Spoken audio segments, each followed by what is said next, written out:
Qualis car ಮತ್ತು bullet ಮುಖಾಮುಖಿ ಡಿಕ್ಕಿ ಹೊಡೆದಂತಹ ಪರಿಣಾಮದಿಂದಾಗಿ ಬುಲೆಟ್ ಸವಾರ ಸ್ಥಳದಲ್ಲಿಯೇ ಸಾವನ್ನಪ್ಪಿದ್ದು ಕ್ವಾಲಿಸ್ ಕಾರು ಚಾಲಕ ಪರಾರಿಯಾಗಿರುವಂತಹ ಘಟನೆ ನಡೆದಿದೆ.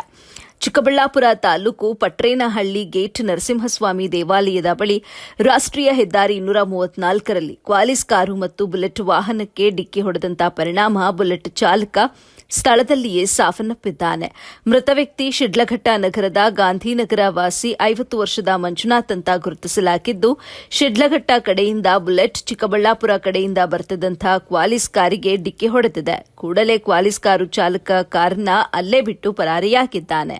ಪಟ್ರೇನಹಳ್ಳಿ ಗ್ರಾಮದ ವಾಸಿಗಳು ಗ್ರಾಮಾಂತರ ಪೊಲೀಸ್ ಠಾಣೆಗೆ ಮಾಹಿತಿ ನೀಡಿದ ಕೂಡಲೇ ಪೊಲೀಸರು ಸ್ಥಳಕ್ಕೆ ತೆರಳಿ ಅಪಘಾತದ ಮಾಹಿತಿ ಸಂಗ್ರಹಿಸಿ ಮೃತ ವ್ಯಕ್ತಿಯ ದೇಹವನ್ನು ಜಿಲ್ಲಾಸ್ಪತ್ರೆಗೆ ರವಾನಿಸಿ ಮರಣೋತ್ತರ ಪರೀಕ್ಷೆ ನಡೆಸಿ ಸಂಬಂಧಿಕರಿಗೆ ಮೃತದೇಹವನ್ನು ಹಸ್ತಾಂತರಿಸಿದ್ದಾರೆ. ವರದಿ ಮುಬಶೀರ್ ಅಹಮದ್, ಎಬಿ ನ್ಯೂಸ್, ಚಿಕ್ಕಬಳ್ಳಾಪುರ.